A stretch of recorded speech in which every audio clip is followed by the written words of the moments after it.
Aleluia, glória a Deus, amém. Vamos orar pelas nossas ofertas. Feche seus olhos. Senhor, nós, como cantamos aqui, consagramos, adoramos todo o nosso ser, todo momento, todo culto. A consagração nossa é desde o iniciar, começa em casa, e nós queremos aqui, Senhor, celebrar com alegria o nosso ato de amor a Ti também, Senhor, em nome de Jesus. Abençoa a Tua igreja, toma a Tua igreja em Tuas mãos, Senhor. Amém, Jesus. Você pode tomar seu assento, irmão? Obrigado, Nicolas. Que bênção, viu? Que noite maravilhosa. Fica difícil pregar assim. Vem aqui, Gabi. Pá, meu Deus do céu, Jesus, que bênção. Manda para o seminário.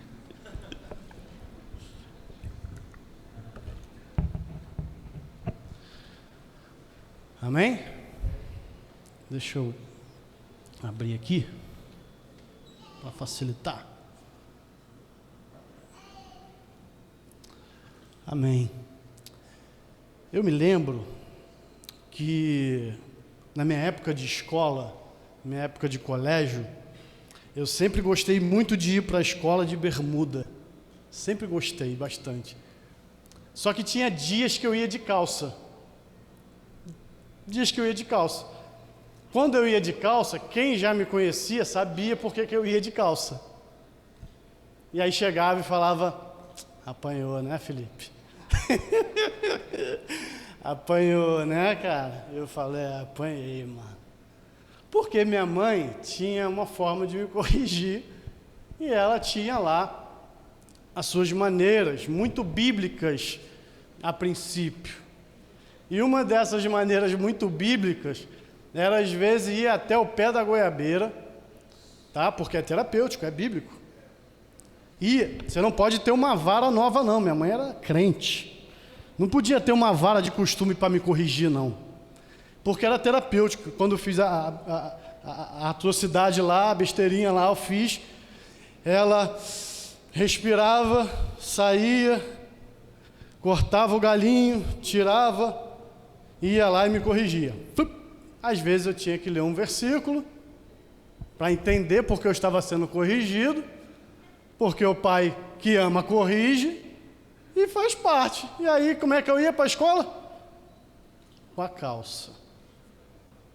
Às vezes, ela não fazia isso. Às vezes era um bom sermão. Às vezes era um bom sermão que me constrangia e que me deixava sem palavras. A título dessa mensagem é isso: Deus nos humilha abençoando. Sobre essa perspectiva de viver o novo, essa perspectiva de como a gente enfrenta o novo, eu queria falar sobre duas coisas essa noite para a gente aqui.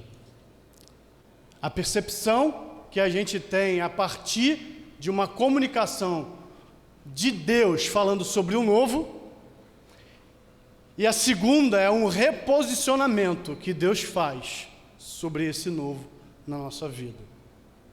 Para que a gente possa entender um pouco o título da mensagem, e as narrativas serão a partir de Davi, eu queria que os irmãos abrissem a Bíblia em 2 Coríntios. 2 Coríntios, capítulo 5.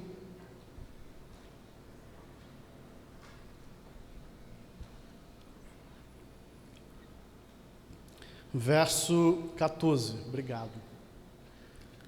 Diz assim: pois o amor de Cristo nos constrange, porque estamos convencidos de que um morreu por todos, logo todos morreram.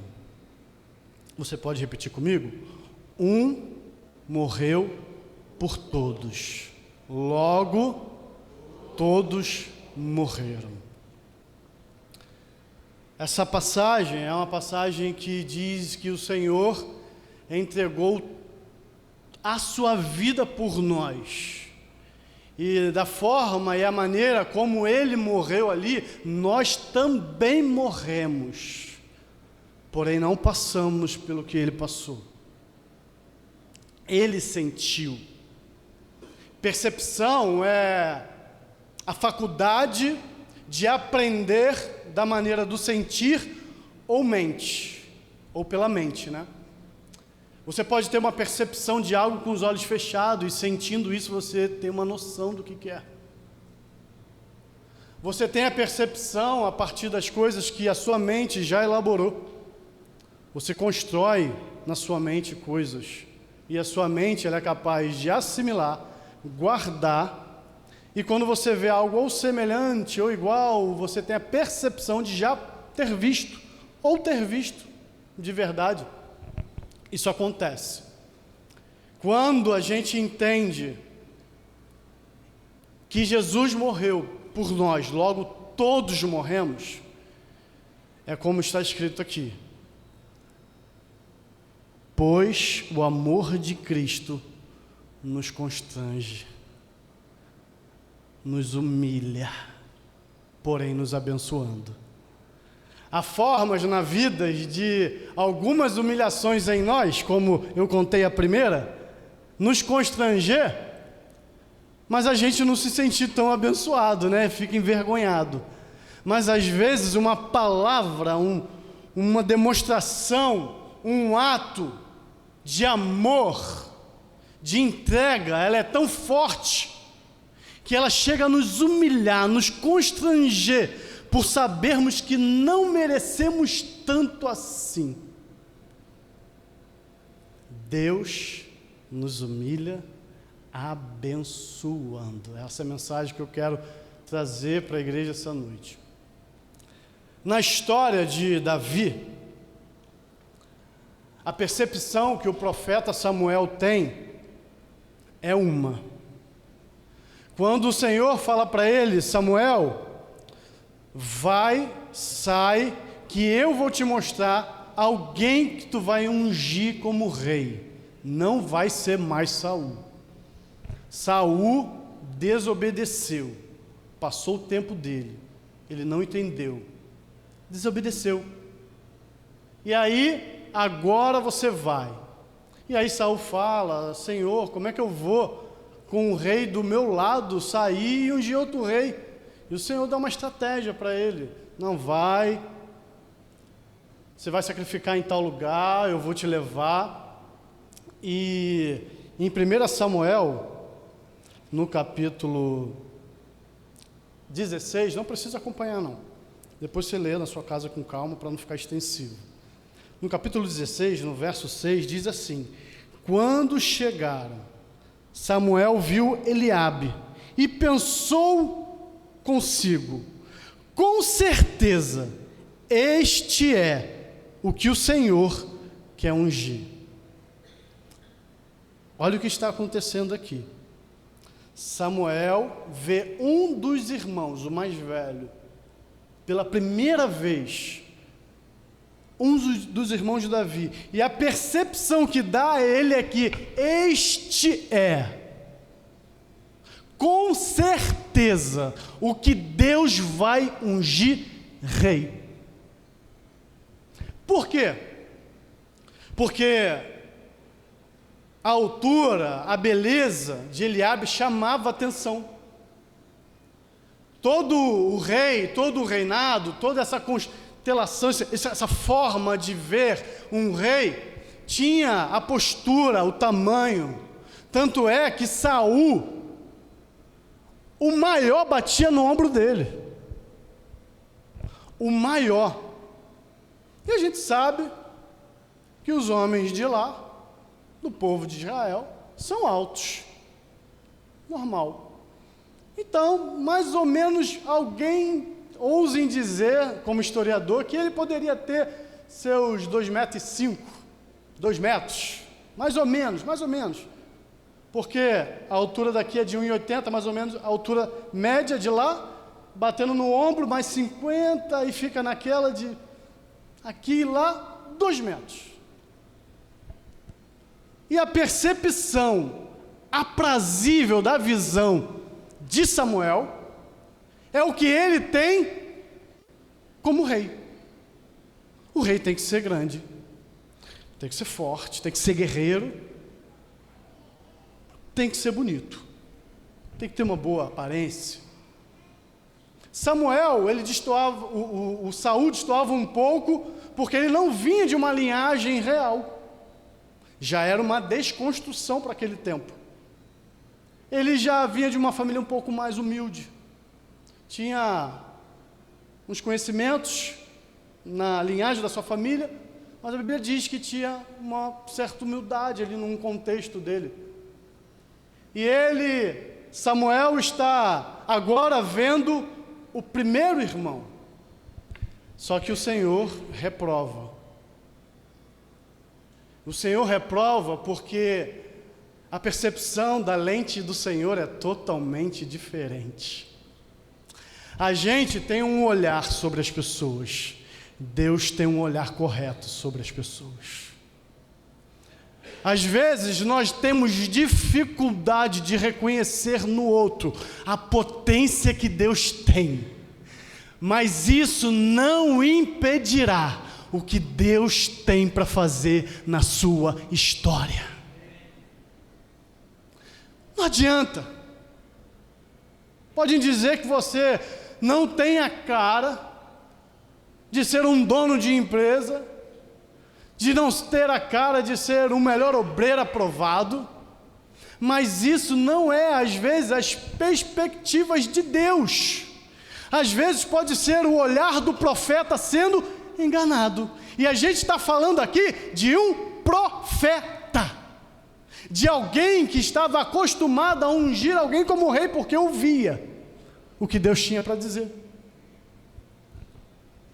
A gente não está falando aqui de alguém que falava mal de todo mundo, alguém que a gente já fica pé atrás, sabe, quando diz alguma coisa, esse aí tem dubiedade de palavra.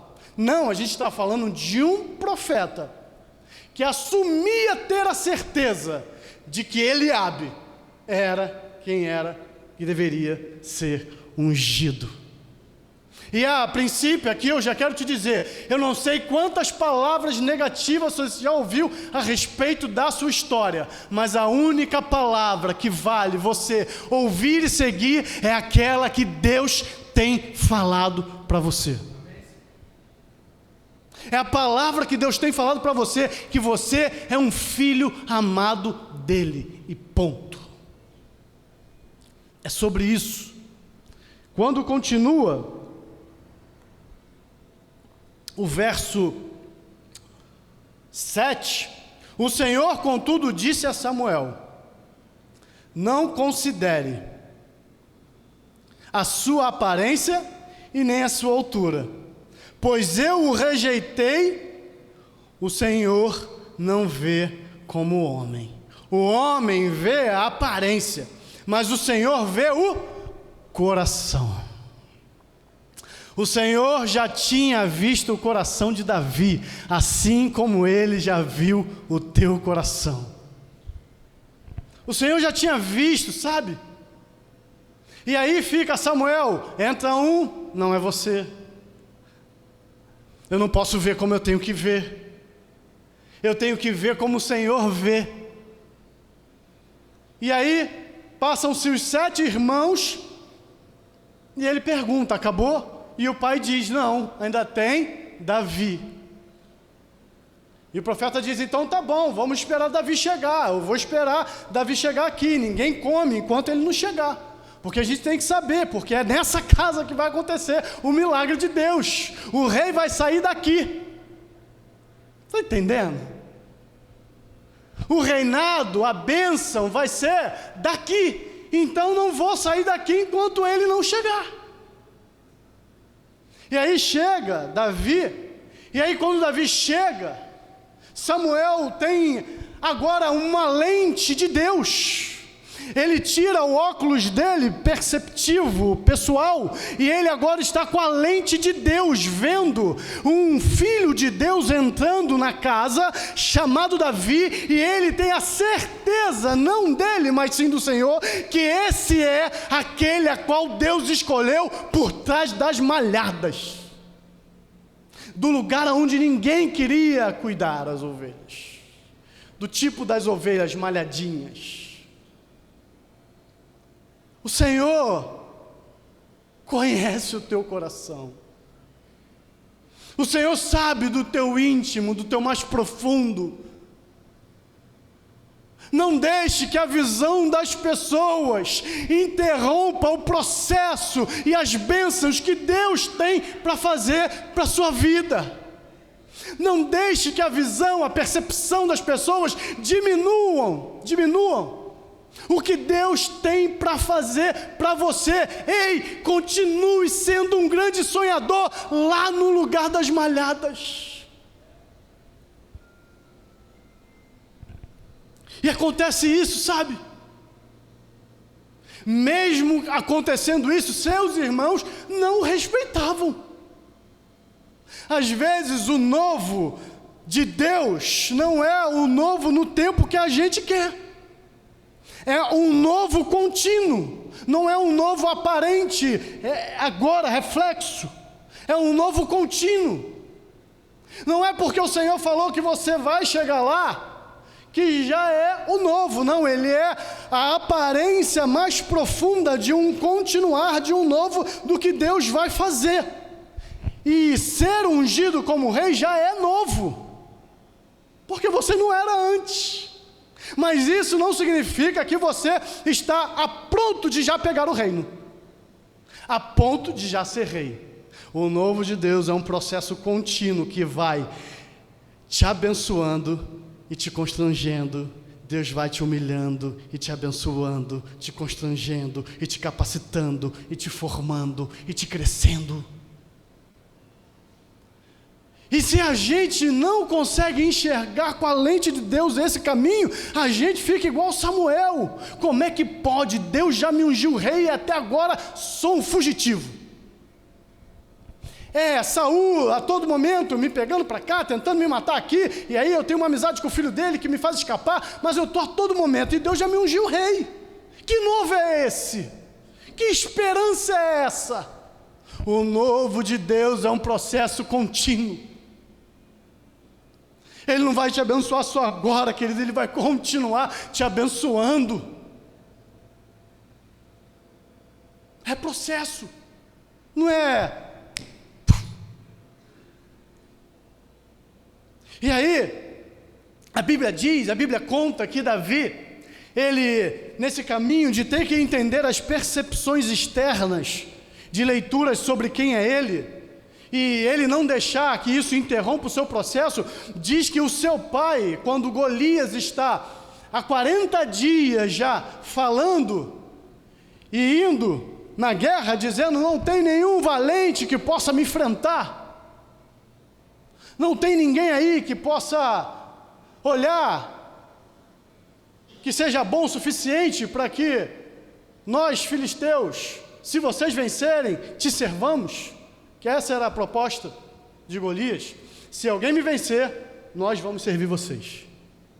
Mas, se não vencer, esquece. Tá bom. Tá, o menino Davi, o menor, franzindinho, ruivinho, tem alguns que dizem que era ruivinho, lourinho, não tem problema. Está indo, amando do seu pai, a campo de batalha, para levar alimento para os seus irmãos. Mas Davi é igual a gente, é fofoqueiro. Aqui não tem fofoqueiro não, está repreendido. Mas Davi é interessado, um fofoqueiro especializado. Davi é interessado, gosta de saber das coisas. E ele está vendo um burburinho daqui, um burburinho de lá. Ele não tinha a menor percepção do que estava acontecendo há 40 dias, ele não tinha nem noção. Perdidão. Mas ele vê e ouve os burburinhos, sabe, dizendo: está sabendo o que o rei vai dar a quem conseguir derrotar esse gigante? Vocês estão sabendo? E aí ele fica interessado assim, e aí ele vai para uma roda de conversa e estão falando sobre isso. Quando Eliabe olha ele e diz: o que tu está fazendo aí, rapaz? O que tu está fazendo aí? Eu conheço o teu coração é maldoso. Olha a percepção do irmão na vida de Davi. Irmãos, um irmão teu de sangue falar para você que tu é ruim de coração, sabendo que tu é bonzinho demais, que era a notoriedade de Davi. Davi lá ouvindo, querendo entender o que está acontecendo. Rapaz, tem alguém tentando contra Deus? Tem alguém tentando... Quem é esse cara? Cara abusado desse? Nós somos o povo de Deus. Nós temos a palavra e Deus nunca foi vencido e nem será. Essa era a percepção de Davi com Deus. Essa era a mente, a consciência que Davi tinha de um Deus que não erra, que não falha, que nunca perdeu uma batalha. Esse é o nosso Deus. A nossa consciência em Cristo é essa, de um Deus que não erra, de um Deus que não falha, de um Deus que não ganha no finalzinho do tempo, Ele ganha antes de começar a batalha. Ele não fica na espreita em nenhum momento. A vitória é certa. E aí ele entende isso e diz, olha, o que eu tive contigo, Eliabe? Me deixa. E ele fica com aquilo. E aí quando ele fica com aquilo, olha a inteligência de Davi. Ele muda a percepção das pessoas, a ponto de que as pessoas levem até Saul, que ele seria o cara que ia acabar com isso. Olha só que engraçado. Um menino, mal visto, que ninguém conseguia ou enxergar, porque os nossos olhos olham a aparência, o Senhor olha o coração. A palavra de Deus diz que Deus esquadrinha os nossos corações. Não tem como esconder. Não tem. Eu lembro muito de Pedro, quando Pedro acaba de ser interrogado pelo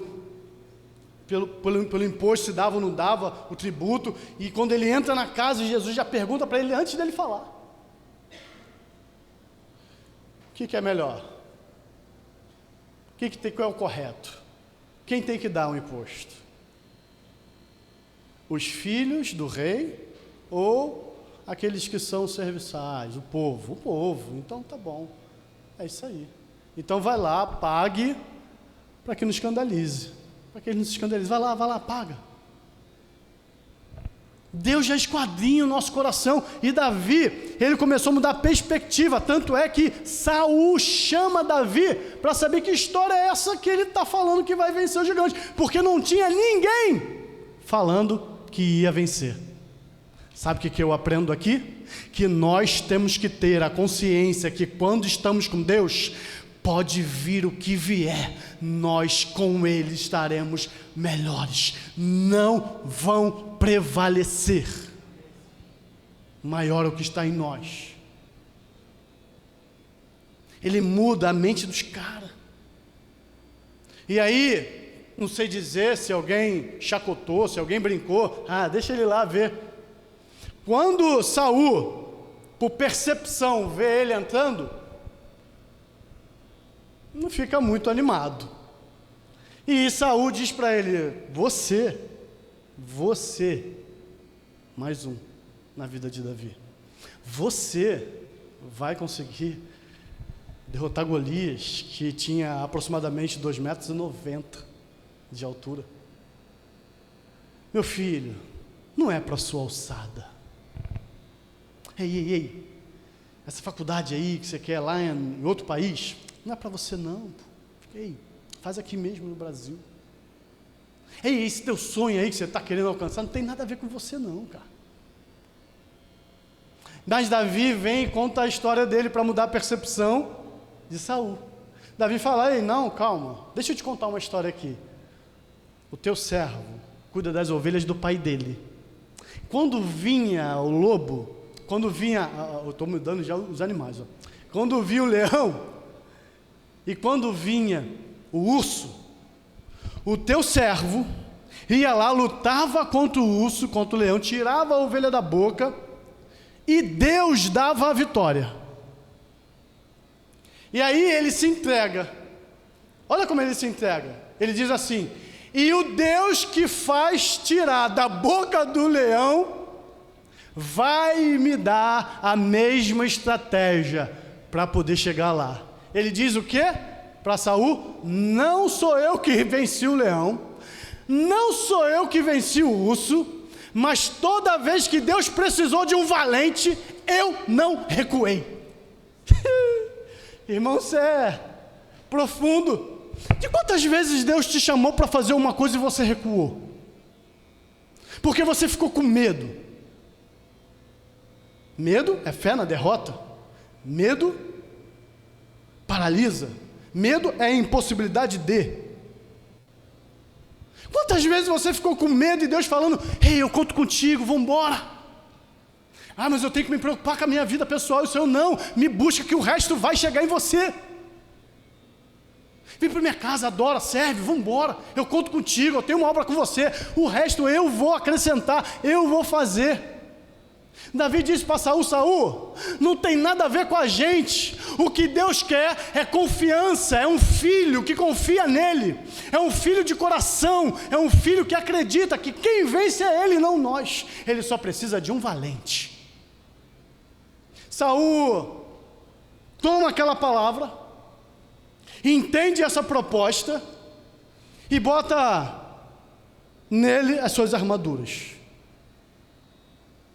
Bota nele suas armaduras. Ele, com aquilo tudo pesado, não estava acostumado. É muito sincero e diz: Saul, não dá, com a tua roupa não dá, do teu jeito não dá, tem que ser como o Senhor me usa. Tem que ser da maneira como o Senhor já está acostumado, a gente já tem uma intimidade, eu não posso mudar quem eu sou. Eu tenho que continuar sendo quem Ele quer que eu seja. Fica tranquilo, deixa com a gente. E ele vai. Quando ele está indo, mais uma outra percepção falida sobre a vida dele. Porque não é quem somos, é como nos vemos. É como os outros nos vêem, na verdade. E aí, Golias diz: será que eu sou um cachorrinho para me mandar um moleque, na minha tradução, tá? Para mandar um moleque vir aqui, pô? Vocês estão querendo que eu vou pegar isso aí e vou dar para as aves, vou dar para qualquer bicho comer. Esse aí é rápido. A Bíblia diz que Saul, você já sabe da história, que Davi pega as suas pedrinhas lisas, gira, pum, cai no glóbulo central, pum, bate aqui na frente. Golias cai. Davi sobe em cima dele. Não tinha nada para matar, para terminar de matar, porque gigante caído não é gigante vencido. Gigante vencido é gigante morto. Ele pega a própria espada de Golias e tira a cabeça, leva para o rei. E a história sobre percepção continua. Agora, todo mundo já começa a olhar um guerreiro de uma forma diferente. Guerreiro agora não tem mais altura. Guerreiro agora não tem mais tamanho, força. Guerreiro tem que ser cheio do Espírito de Deus. Ele reposiciona, ele recoloca. Quando Deus nos humilha abençoando, Deus reposiciona a gente e a percepção do todo a partir do que Ele faz. Lembra da mulher adúltera quando vão entregar ela? E Jesus reposiciona aquela mulher? Porque Jesus não humilha ninguém para humilhar. A palavra não é humilhar aqui de fazer mal, é aqui de constranger. E aí ele diz: quem não tiver pecado, atira a primeira pedra. Todo mundo, dos mais velhos aos mais novos, sai, e ela fica sozinha com Jesus, e Jesus reposiciona ela, dá uma nova perspectiva, um novo horizonte, um novo caminho para ela. E ele diz: olha, sobre isto não peque mais, vai, continua. As bênçãos de Deus é um novo contínuo. Não fique com saudade com o que Ele fez, porque o que Ele fará é maior. A glória da última casa, Ageu 2:9. Ageu 2:9 diz que a glória da última casa será maior do que a glória da primeira. Ageu não diz a glória da segunda casa, como cantam aí, é errado. É a glória da última, a última sempre vai ser a última. Não importa quantas vezes ele vai ter que fazer o novo. Para ele é um processo contínuo, não o dificulta em nada. Se você quer viver o novo, hoje é dia, hoje é hora, o momento é agora. Não fique com saudade do passado. Provérbio diz isso: tolo é o homem que fica com saudade do que já viveu, tendo a oportunidade de agora viver ainda mais, tendo a oportunidade de viver muito mais do que aquilo que você pode imaginar ou pedir a Deus. Você tem noção que tudo que você pede a Deus, Deus vai fazer a mais, quando estiver no encontro da sua vontade? Percepção, reposicionamento. Eu acho que se alguém fosse mais uma vez se levantar outro gigante, não iam mais ficar procurando os gigantes para lutar contra outros gigantes, iam ficar procurando, como tem gente procurando, gente de Deus para abençoar. E aí eu te ensino um processo que é de Deuteronômio 28.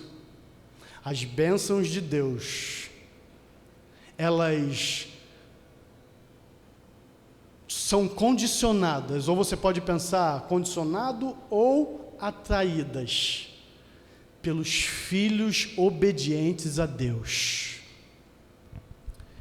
3 palavras ficam marcadas na trajetória de Saul. A primeira é será, que Saul também é profeta, que acontece um momento onde essa frase ela vira um adágio popular na vida de Saul. Saul fica profetizando junto com os profetas, e aí o pessoal, esse aí é profeta também? A segunda palavra que fica marcada na vida de Saul é que obedecer é melhor do que sacrificar. A terceira palavra é a que dá inveja entre Saul e Davi. É quando o povo faz uma musiquinha. Saul matou milhares, Davi dezenas de milhares. Saul matou milhares, Davi dezenas de milhares. Por que que o povo cantou isso? Porque o povo foi reposicionado por Deus para agora ver a autoridade espiritual e não o poder pessoal. Olha o que Deus faz na vida de Davi. E às vezes a gente fica preocupado, né? Tem tanta gente falando ao contrário, tem tanto vento contrário, mas o Senhor está mandando ir. Continua marchando. Como o Nicolas falou aqui. Primeiro a gente quer o chão, né? Para depois botar o pé. Não, a gente primeiro precisa botar o pé, o chão Deus faz. É fé. E é isso que a gente precisa entender. Que as bênçãos do Senhor estão atrás dos filhos obedientes de Deus. É como se eu fico imaginando, quando eu fico lendo algumas coisas, eu fico imaginando as bênçãos de Deus, sabe, irmão? Assim, as bênçãos, várias bênçãos, tem um monte. E aí a gente dá uma vacilada e as bênçãos, corre! Porque não é mais atraída. Aí a gente vai, fica no caminho direitinho, as bênçãos vão embora! Ou elas são condicionadas pela palavra do Senhor. E eu, quando falo de condicionamento, eu gosto de lembrar de experimentos psicológicos. Pavlov, Skinner, fizeram experimentos, né, com rato, com cachorro. Botava a comida lá, balançava o sininho, aí o cachorro comia. Aí, de novo, fazia isso várias vezes. Quando ele balançava o sininho sem botar comida, o cachorro... porque ele estava condicionado. As bênçãos de Deus podem ser condicionadas a você. Basta você obedecer. Isso está sendo falado aqui desde o começo do culto. Obedeça, obedeça, obedeça. Através das ministrações, da canção.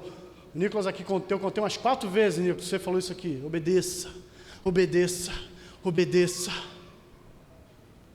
Por que é, Felipe? Eu queria que vocês ficassem de pé, igreja.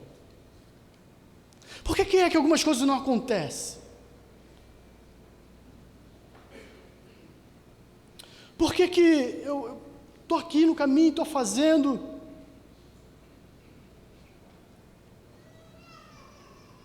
Parece que as bênçãos não se atraem até mim, elas não chegam até a minha pessoa, não existe reposicionamento da minha vida.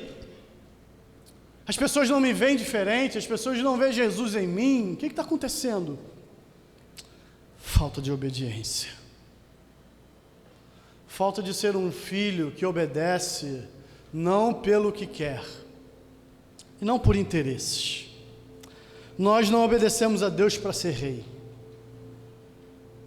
Nós não obedecemos a Deus para ter uma boa casa. Nós não obedecemos a Deus para ser prósperos. Nós obedecemos a Deus porque é melhor do que sacrificar. Nós só temos um motivo de obedecer o Senhor Jesus no caminho da vida. Por mais que seja difícil, doloroso, como eu enfrento, dias tenebrosos meus, aonde eu tenho que obedecê-lo, e eu não queria. E por momento nenhum há desejo em mim fazer. E em hora nenhuma há momento em mim de fazer aquilo, e o que eu queria era sacrificar. Eu queria, como Saul, pegar os despojos, porque eu venci. Essa foi a queda de Saul. Ele achou que venceu. E achando que venceu, ele tinha o direito de levar os despojos. Despojos são aqueles que ficam quando você vence uma outra nação. Ele se achou no direito. O evangelho não é um evangelho de direito. O evangelho é um evangelho de obediência, de dever. O evangelho é um evangelho de responsabilidade. Eu não vou obedecer, então paga o preço. Eu quero obedecer para me dar bem, vai pagar outro preço. Eu quero obedecer para ser amado por Ele, então deixa que o preço Ele já pagou. Consegue entender isso? Quando a tua consciência mudar a partir disso, a tua perspectiva de vida e a das pessoas vão te reposicionar naturalmente. As pessoas vão te perguntar: você está diferente? As pessoas vão querer te ligar para falar: ei, conversa um pouco comigo, porque quando você fala eu ouço Deus falando. As pessoas vão entender que você não é mais repelente, você é um cristão atraente. A vida de Davi sofreu um processo tão reposicional, Nicolas, que ele conseguiu ter gente lá em Adulão. Tem noção que é isso, irmão? As pessoas te seguirem num lugar de caverna. Reposicionamento de Deus. Seguir a gente quando está tudo bem é normal. Seguir a gente no nosso dia mal, no nosso dia difícil, e continuarem vendo Deus em nós, a excelência da glória, é porque o reposicionamento foi dele e não nosso. Quer dizer que a gente está indo lutar as guerras de Deus e não as nossas pessoais. E eu queria que você orasse sobre reposicionamento. Aonde você está não é como você quer estar. É buscar a revelação de Deus, para que eu esteja no lugar aonde Ele já projetou. Viver com Deus é buscar a revelação de viver aquilo que Ele já projetou. Se eu não estou aonde Ele já projetou, eu preciso buscar a revelação dEle, para que eu mude meu posicionamento, para que eu viva as revelações daquilo que Ele já fez. Na sua vida Deus não fará, Ele já fez, já está pronto. O que é teu, ninguém vai tomar. Mas você precisa se reposicionar. Você precisa voltar o caminho. Vamos cantar uma canção e no final eu queria orar por vocês, pela igreja, por mim, por nós, sobre reposicionamento. Amém, Nicolas? Amém. Vou cantar uma canção minha, e já faço também votos que você vá lá no meu canal no YouTube, que você escute as canções que Deus tem me dado. Se você se sentir abençoado, que você se inscreva no canal, que você curta, compartilhe, porque isso ajuda o nosso ministério. E eu vou cantar, antes de cantar essa canção, ela foi uma canção que Deus me deu, eu estava em sonho e eu acordei de madrugada com essa canção, eu fui só escrever. E ela tem tudo a ver com isso que ele está falando. A ponte dela fala aqui: odres estão se renovando e um vinho novo está sendo derramado aqui. Só que Deus não deita vinho novo em odres velhos. Para que Deus derrame o vinho novo, é necessário que os odres sejam novos, porque o odre velho não suporta o vinho novo. Então Deus não vai te dar uma nova porção, a não ser que você obedeça, tome uma atitude, mude para ser um novo odre e receba o vinho novo. Faz sentido? Então eu queria que você adorasse comigo essa canção que se chama Uma Nuvem.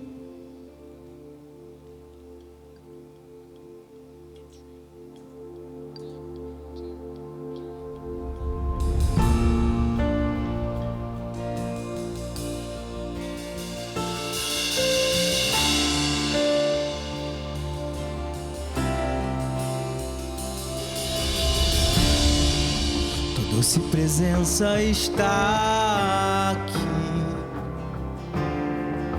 está se movendo neste lugar. A atmosfera se transformou. Espírito de Deus, Espírito de Deus,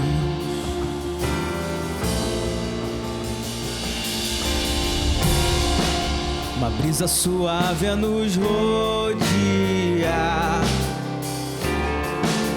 A terra começa a se preparar.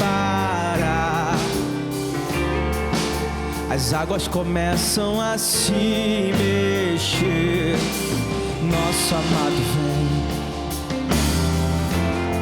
Oh, nosso amado vem. Eu posso ver uma nuvem de glória se move neste lugar. Uma atmosfera do trono vem saturar incenso subindo e o céu descendo sobre nós.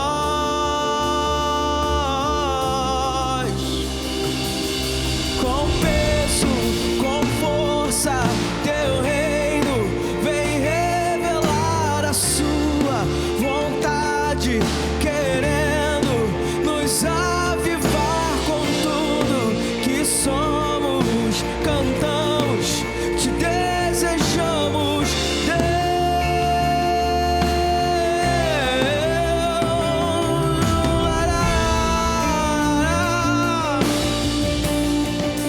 Te desejamos, Deus.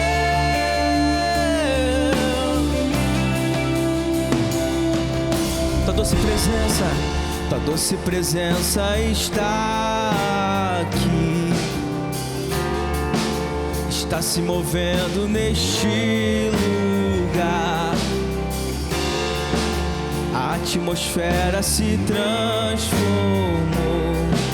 Espírito de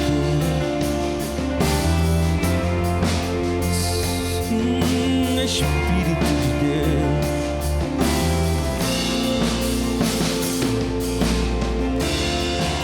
Uma brisa suave a nos rodear. A terra começa a se preparar. Você crê nisso? As águas começam a se mexer. O nosso amado vem. Oh, ele vem saltando pelos montes, ele vem. Oh, eu posso ver uma nuvem de glória se move neste lugar. Uma atmosfera do trono vem saturar incenso subindo e o céu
Aleluias.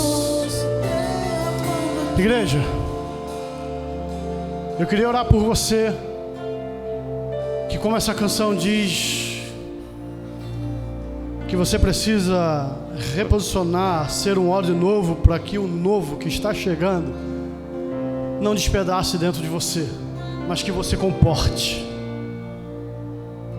Se você se sentir à vontade, eu queria orar por você aqui juntos. Sai do teu lugar. E se você não está entendendo que algumas coisas não estão chegando, é porque não pode chegar. Se chegar, vai despedaçar dentro de você. Mas eu creio que tem coisas enormes de Deus querendo chegar, e a gente é o impeditivo. A gente é impeditivo, porque a gente está lidando da maneira errada, como velho ainda, como um odre velho, e não está deixando Deus renovar, não está deixando Deus restaurar, regenerar. E aí é um impeditivo,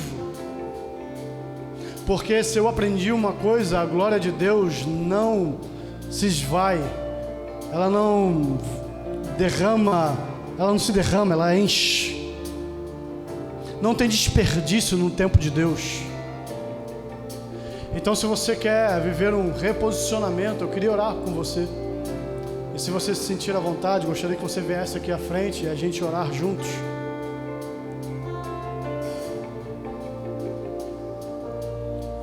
Seja um ordem novo para as coisas novas que Deus quer fazer na sua história. Não seja um impeditivo. Deixa hoje Deus renovar, regenerar, reconciliar, reconstruir aquilo que Ele tem para a sua história. É insanidade mental querer objetivos diferentes, resultados diferentes, fazendo a mesma coisa. Para coisas diferentes, para resultados diferentes, atitudes diferentes, vida diferente, posicionamento diferente, uma história diferente. E eu queria orar por vocês, com vocês. Eu não queria orar por, eu queria orar com. Porque todo dia é um lugar de um reposicionamento. Sempre tem um lugar que a gente tem que reposicionar dentro da gente, para que o que é de Deus novo entre.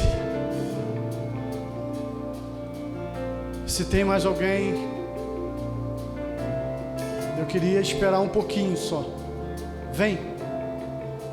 Esse é um caminho teu de atitude, sabe? Eu sei que às vezes você pode se sentir constrangido, mas é um lugar de atitude. Numa atmosfera espiritual, isso é de um teor enorme vir aqui. Não é uma coisinha ritual, não tem nada a ver com isso, sabe? Não tem nada a ver com rito. Tem a ver com transcendentalidade e espiritualidade. Tá para além. Vir aqui, você pode, mas eu posso daqui mesmo. Não. Você tem que vir aqui.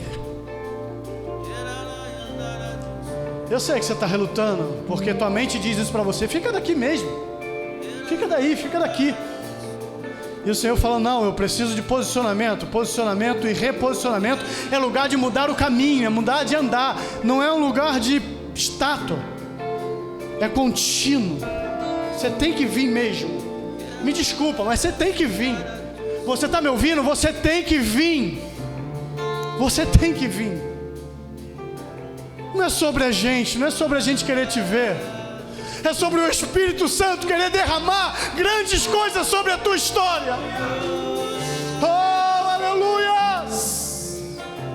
É sobre o que Ele quer fazer. E sobre o que você está impedindo dEle fazer. É sobre isso que estamos aqui. Oh, vem. Vem, eu não vou orar enquanto você não vir. Não luta não, vem. Em nome de Jesus. Oh Espírito Santo, nós estamos aqui na tua casa, aqui é a tua casa. Aqui, Senhor, o Senhor nos humilha abençoando. Aqui o Senhor nos constrange de verdade, Senhor, porque o Senhor morreu por nós e nos dá a liberdade de reconciliação, onde esse texto de Coríntios, capítulo 5 diz: reconciliai-vos em o Senhor, reconciliai-vos num Deus Todo-Poderoso que tem grandes coisas e novas coisas a fazer sobre a tua vida, sobre o que Ele quer. Senhor, estamos aqui à frente, Pai. Estamos aqui, Senhor, pedindo que o Senhor nos renove, que o Senhor arranque todas as atitudes velhas que impossibilitam do teu azeite descer e untar sobre a nossa vida, e descer como desce a barba de Arão, e unta sobre todo o manto dele, e unta para que seja uniforme aquilo que o Senhor quer. Deus, arranca de nós o que é impeditivo, o que é interruptor de processo que está nos paralisando, pecados costumeiros, manias inconscientes, coisas do ego, coisas da mente. Liberta-nos, Senhor, para que vivamos aquilo que o Senhor tem e não o que a gente quer. Liberta de nós mesmos, livra de nós mesmos, porque a continuação desse texto da reconciliação é: livre-se de vocês mesmos, para que, se livrando de vocês mesmos, se achem na qualidade de filho de Deus e vivam a reconciliação para grandes coisas que o Senhor quer fazer por esses dias, como foi dito aqui. Amém. Você pode dar um abraço a alguém que está do teu lado.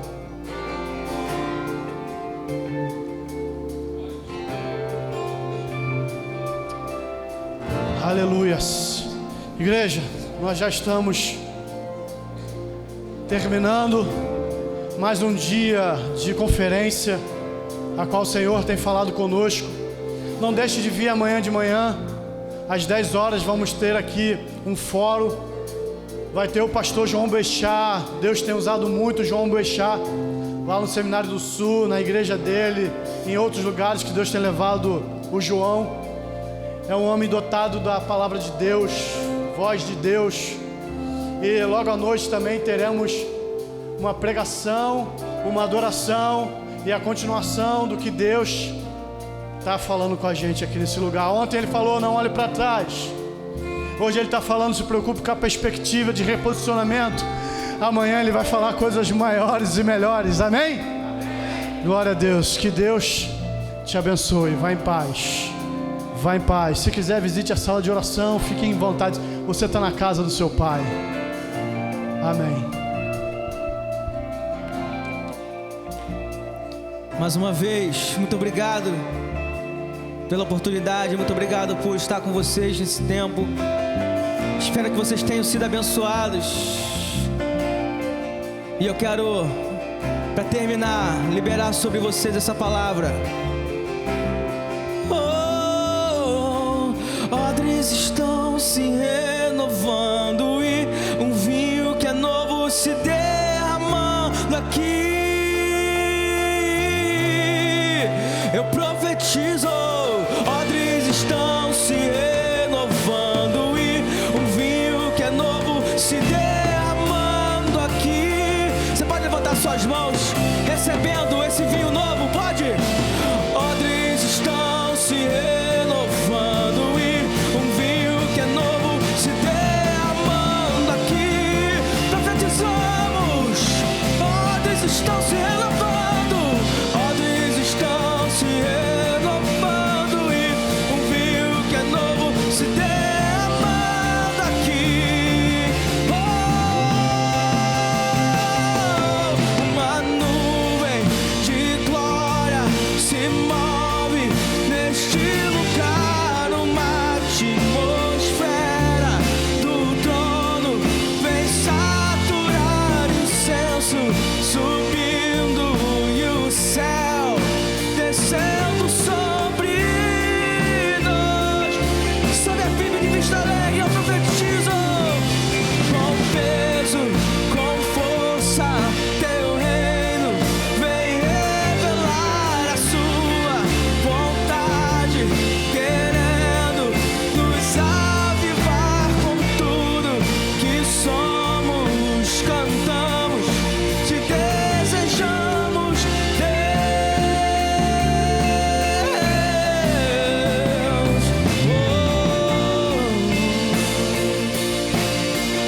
glória, a face e o seu fogo sobre o seu coração. Aleluia, amém. Deus te abençoe. Aleluia. Deus te abençoe, vai em paz, em nome de Jesus. Adore a Ele. Muito obrigado mais uma vez, gente. Amo vocês. Fica com Deus. Bom descanso. E até amanhã.